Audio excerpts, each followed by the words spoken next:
The small town of Millbury had always been quiet, the kind of place where nothing much happened.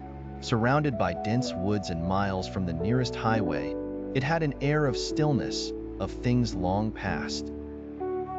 The heart of the town was the old cemetery, a sprawling landscape of weathered headstones and crooked iron fences.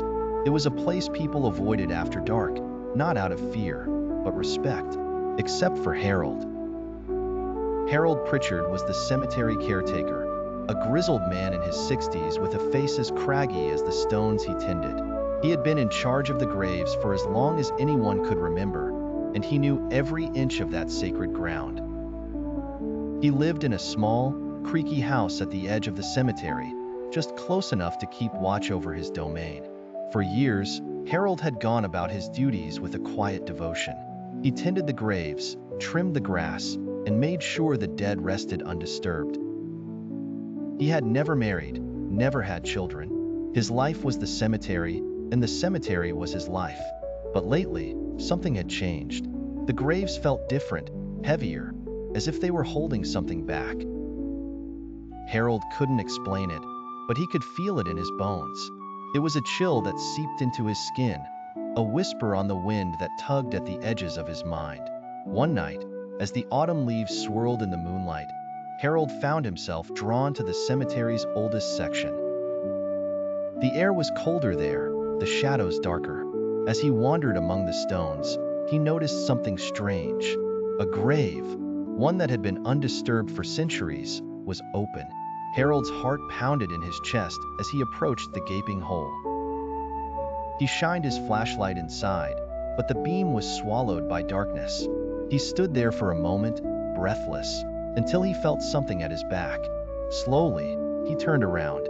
Standing there, half obscured by shadow, was a man. His clothes were old, tattered, as if they had been buried with him. His eyes were dark, hollow, but alive.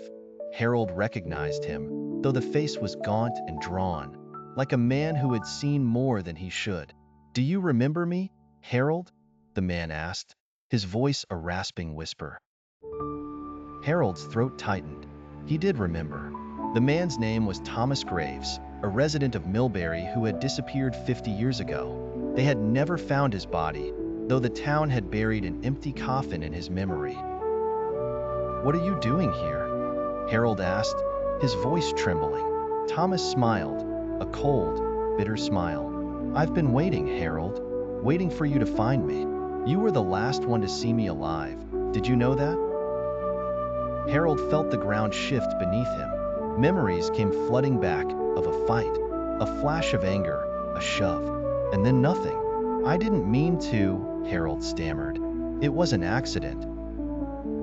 "But you never told anyone," Thomas said, stepping closer. "You buried me, Harold. You left me to rot in the dark." Harold backed away, but Thomas followed, his steps silent on the soft earth. "For 50 years, I've been here, waiting. The others, they told me to leave it alone, but I couldn't. Not until you knew." "Knew what?" Harold asked, his voice a whisper. "That the dead don't forget," Thomas said, his voice echoing in the still night. "And neither do the graves." The ground beneath Harold's feet gave way, and he fell into darkness, the cold earth swallowing him whole. He tried to scream, but the dirt filled his mouth, his lungs. The last thing he saw was Thomas, standing at the edge of the grave, watching as Harold disappeared into the ground.